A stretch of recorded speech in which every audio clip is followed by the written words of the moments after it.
सर्वसुतसङ्गानां रसानां छन्दसामपि मङ्गलानां च कर्तारो वन्दे वाणी विनायको। नारायणं नमस्कृत्य नरं चैव नरोत्तमं देवीं सरस्वतीं व्यासं ततो जयमुदीरयेत्। गुरुर्ब्रह्मा गुरुर्विष्णु गुरुर्देवो महेश्वर गुरुर्साक्षात् परब्रह्म तस्मै श्री गुरुवे नमः। बोलिए सियावर रामचंद्र भगवान की जय, राधावर कृष्ण कन्हैयालाल भगवान की जय, उमा महेश्वर भगवान की जय, गायत्री ब्रह्मदेव भगवान की जय, सदगुरुदेव भगवान की जय, माता पिता गुरुदेव की जय, समस्त संतगण भगवान की जय, समस्त भक्तगण भगवान की जय। ओम नमः पार्वती पतये हर हर महादेव।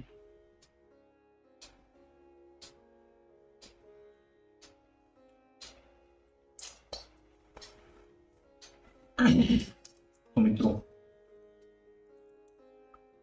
और आप सभी श्रीमद् भागवत कथा की रसिक जनों, श्रोतागणों,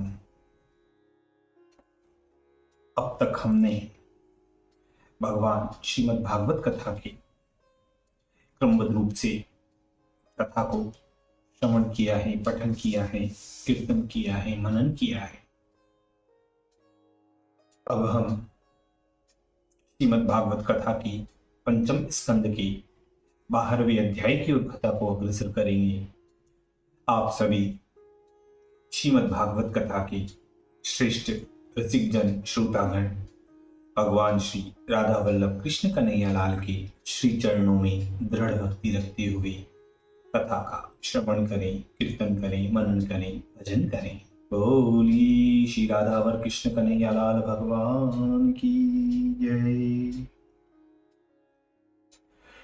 तो कहते हैं कि बूझो पुनि जड़ भरत सो, रहूं संशय मन लाय, मेटो सब संदेह तिन 12वें अध्याय। राजा रघुगण बोले कि हे योगीश्वर, हे भरत भरत जी, मैं आपको नमस्कार करता हूं। आपकी यह देह परमेश्वर की समान सब लोगों की रक्षा करने के लिए हैं। वास्तव में आप आत्मस्वरूप अर्थात परमानंद का प्रकाश करके आपने अपनी देह को तुच्छ समझा है। हे प्रभु, इस द्विजबंधु के वेश से आप अपने स्वतंत्र अनुभव को छिपाकर रखने वाले आपके लिए नमस्कार हैं। हे ब्राह्मण, ज्वर रोग से ग्रस्त मनुष्य उसके लिए औषधि जैसे सुखदायक होती है, और ग्रीष्म की लुओं से दग्ध पुरुष के लिए शीतल जल जिस प्रकार शांति करता है, ऐसे ही मेरे लिए आपके यह सब वचन हुए हैं। इस निंदनीय कार्य के मद रूप भुजंग ने जो मेरी दृष्टि को डस लिया था, उस दृष्टि को अब आपके वचन रूपी अमृत की औषधि मिल गई। इस कारण जिस जिस विषय में संशय है वह तो मैं पीछे आपसे पूछ लूंगा। अब पहले जो आपने वेदांत, अध्यात्म ज्ञान, योग में सने हुए वचन कहे हैं वह सब अति कठिन हैं। मैं उनको कुछ भी नहीं समझ सका। उनको जिस प्रकार मैं भली भांति समझ सकूं उस रीति से आप उसकी व्याख्या कीजिए। इस विषय को जानने के लिए मेरे चित्त में अत्यंत उत्साह हो रहा है। हे योगीश्वर, आपने जो कहा कि वह नादी क्रिया और उसका फल श्रम होना इत्यादि प्रत्यक्ष दिखने पर भी कुछ नहीं है, अर्थात कारण होने पर भी यथार्थ रूप में तत्व विमर्शनार्थ समर्थ नहीं है, सो इस बात से मेरे मन में अत्यंत भ्रांति हो रही है। तब जड़ भरत जी बोलते हैं कि हे पार्थिव, हे राजा रघुगण, यह सब पृथ्वी का विकार है। जो पदार्थ पृथ्वी से उत्पन्न हुआ है वह किसी कारण से पृथ्वी पर चलने लगता है। उसको अपने जन अथवा कहार आदि नामों से प्रसिद्ध कर रखा है, और जो स्थिर वस्तु है उसको आपने मृतिका व पत्थर अथवा काष्ठादिक समझ लिया है। परंतु वास्तव में विचार करके देखिए तो उस जन में और पाषाण में कुछ अंतर नहीं है। पाषाण जड़ होने के हेतु किंचन मात्र भी परिश्रम व भार आदि नहीं उठा सकता और न उसमें उठाने का सामर्थ्य है। इसी प्रकार कहार का भी भार उठाना अथवा परिश्रम आदि कर्म समझना वृथा है। इसको भी जड़ समझना चाहिए, क्योंकि जिस वस्तु को परिश्रम होता है उसको जो सत्य सत्य निरूपण हो सकता हो तो निश्चय अपने आप को अथवा औरों को परिश्रम होना सत्य भी मान लेता, परंतु उसका सत्य होना ही असंभव है, क्योंकि अंगों के अतिरिक्त अंगों का निरूपण ही किसी प्रकार नहीं हो सकता। प्रथम यह निश्चित किया जाएगा कि कहार की देह में क्या क्या अंग हैं। देखो, जो पृथ्वी से उत्पन्न हुआ कहार है उसके पृथ्वी पर ही पांव हैं, और पांवों पर गुल्फ हैं, गुल्फ पर जंगा हैं, जंगाओं पर जानू, जानुओं पर सांथल, सांथलों पर मध्य देश, मध्य देश पर छाती, छाती पर ग्रीवा और सिर हैं, और इधर उधर कंधे हैं। कंधों के ऊपर कोई अवयव भी हो सो भी नहीं है। उसके ऊपर काठ की बनी पालकी है। उस शिबिका में भी कोई अंग नहीं है। उसमें सोवीर नाम एक राजा पार्थिव विकार मिट्टी का धुआं बैठा हुआ देखता हूं। इस पार्थिव विकार में ही तुम्हारा आत्माभिमान है कि मैं सिंधु देश का नरेश हूं और पालकी में सवार हूं। बस इसी गर्व की मद से तू अंधा हो गया है। यह सब बोझ ढोने वाले मनुष्य अधिक कष्ट भोग करके अति दीन मलिन तनु क्षीण हो रहे हैं, जिनको देखकर चित्त महादुखी होता है। उनको तूने बलात्कार करके बेघार में पकड़कर पालकी में जोता है।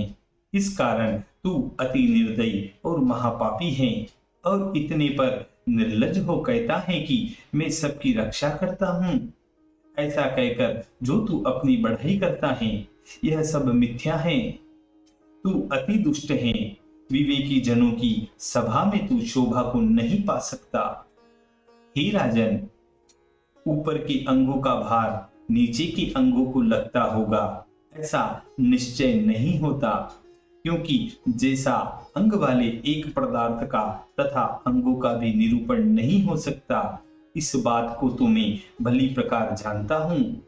जबकि पृथ्वी से ही चराचर सब पदार्थों का नाश और उत्पत्ति होती है, तब पृथ्वी भी अलग का विकार नहीं है, नाम मात्र से अलग है, और कोई वस्तु इन सब व्यवहारों का मूल है, और अर्थ क्रिया द्वारा यह ज्ञान में आए तो तू ही इसको निश्चय कर। इस प्रकार जिसमें पृथ्वी शब्द का व्यवहार होता है उसको भी मिथ्या समझना चाहिए। वह भी किसी प्रकार सत्य नहीं है, क्योंकि वह भी अपने कारणीभूत सूक्ष्म परमाणुओं में लय हो जाती हैं। हे राजन, इससे ऐसा मत समझो कि परमाणु सब नित्य हैं। हे वीर, मन से कार्य की उत्पत्ति के लिए समस्त परमाणुवादियों ने कल्पित कर लिए हैं। उनके समूह से ही अर्थात पृथ्वी इत्यादि समझने की आशय में ही विशेष विशेष पदार्थ रच गए हैं। हे महाराज, यह प्रपंच भगवान की माया में मिला हुआ है। इस कारण समस्त परमाणु भी कल्पित हो सकते हैं, परंतु किसी प्रकार से यह परमाणु सत्य नहीं है। हे राजन, आत्मा में कभी छोटा कभी बड़ा, कभी सूक्ष्म, कभी स्थूल, कभी कार्य कारण और कभी जड़ता का धर्म देखकर जो दूसरा द्वैत दिख पड़ता है वह दूसरा भी मिथ्या है। द्रव्य, स्वभाव, आशय, काल, कर्म इत्यादि यह सब मूल तत्व अविद्या प्रयुक्त हैं। इनको तू जान भला फिर सत्य क्या है। तो यहाँ एक शंका आती है कि संसार में जो वस्तु मोटी अथवा पतली, उत्तम व मध्यम, बड़ी तथा छोटी, पाप व पुण्य, रात व दिन, हानि व लाभ, जन्म और मरण आदि जिसे जोड़ी कहते हैं वह दो का जोड़ा है, वह सब माया का बनाया हुआ है। ऐसा वचन रहुगण राजा ने भरत जी ने क्यों कहा? क्योंकि यह तो सब भगवान का बनाया हुआ है। तो इसके उत्तर में कहते हैं कि बीज बिना कोई भी जीव जन्म नहीं ले सकता, इसीलिए ईश्वर की आज्ञा को प्राप्त हुई माया, उसी को मुनीश्वर लोग शक्ति भी कहते हैं। उस माया से भ्रम यह है कि विश्वास किसी का नहीं मानना, उसी भ्रम करके यह संसार उत्पन्न होता है। इसलिए बड़े योगी जड़ भरत ने माया से किया हुआ कहा। इस प्रकार शंका का उत्तर समझना चाहिए। फिर आगे कहते हैं कि हे महाराज, विशुद्ध जिसके बाहर भीतर दूसरा कुछ भी नहीं है, परिपूर्ण, अपरिच्छिन्न और निर्विकार जो ज्ञान है वही परमार्थ सत्य है। उसी ज्ञान का नाम भगवान शब्द है। उस ज्ञान को ही पंडित लोग वासुदेव कहते हैं।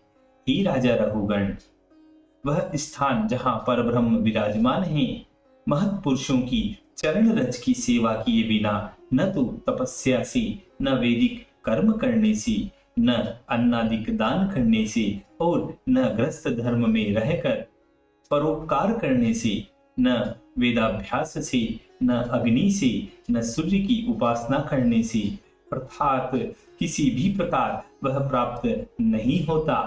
इस कारण बड़े पुरुषों की चरण रज की सेवा करने से ही परब्रह्म की प्राप्ति हो जाती है। हे राजन, महान पुरुषों में सदा ही भगवान के गुणानुवाद की चर्चा रहती है। उनके निकट विषय वार्ता का किंचित भी संबंध नहीं रहता। उस भगवत गुणानुवाद की सदा सेवा करने से वही भगवत गुणानुवाद भगवान के प्रति मुमुक्षु जनों को श्रेष्ठ बुद्धि प्रदान करता है, अर्थात भगवत संबंधी आत्मज्ञान देता है। हे रहुगण, संसार का संग तो योग का विनाश करने वाला है। इसको मैं भली प्रकार जानता हूं, क्योंकि मैं अपनी गति अपने नेत्रों से देख चुका हूं। मैं पूर्व जन्म में भरत नाम का एक राजा था। प्रथम ही अनेक दर्शन और श्रवण करने से और उनके संग के निमित्त का बंधन छूट गया था। इस कारण मैं नित्य प्रति भगवान की आराधना करता था। फिर देवात एक मृग के संग होने से मैं मृगत्व को प्राप्त हुआ और मेरी सब स्वार्थ नाश को प्राप्त हो गया। परंतु हे वीर, भगवत आराधना भ्रष्ट हो जाने पर भी उद्धार कर देती है। देखो, मैंने पूर्व जन्म में जो भगवान की आराधना की थी, उससे उत्पन्न हुए जो स्मृति, उसने मुझको मृग देह में भी नहीं त्याग किया, अर्थात पहले जन्म की याद बनी रही। इस कारण लोगों का संग हो जाने के डर से मैं सबका संग छोड़ छोड़कर अकेले घूमा करता हूँ। इसी कारण मनुष्य लोग कुसंग त्याग महापुरुषों की संग से ज्ञान रूप तलवार उत्पन्न कर उससे अपने मोह को काट कर संसार मार्ग के परे भगवान हरि को प्राप्त हो सकते हैं। क्योंकि सज्जनों के सत्संग से भगवान की सब कर्म दृष्ट और श्रवण गोचर हो जाते हैं और उसी से अंत समय भगवान के स्वरूप में लय हो जाते हैं। देखिए, इसीलिए यहाँ पर एक भजन भी कहा गया है। संतों की महिमा अपरंपार। सत्संगति समधर्म न दूजो, कहूँ रहे वेद पुकार। जप तप नियम ध्यान व्रत संयम, कीजे वर्ष हजार। कठिनाई से मिलत परम पद, कोटिन विघ्न विकार। सत्संगति से तुरत होत नर, भव सागर के पार। संगति की गति शेष शंभु अज, जानत भले प्रकार। सत्संगति से वशिष्ठ नारद, तीनों ब्रह्म विचार। लव निमेष की सत्संगति को, लगन सकत युग चार। सत्संगति प्रभाव से धारो, शेष धरणी को भार।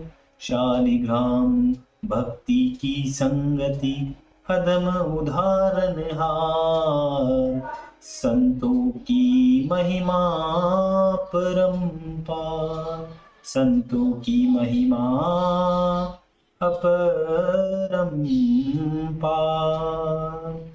इसी मधुर संवाद के साथ श्रीमद् भागवत कथा की पंचम स्कंद की द्वादशो अध्याय पूर्ण है। यहाँ 12वां अध्याय पूरा होता है। बोलिए श्री कृष्ण कन्हैया लाल भगवान की।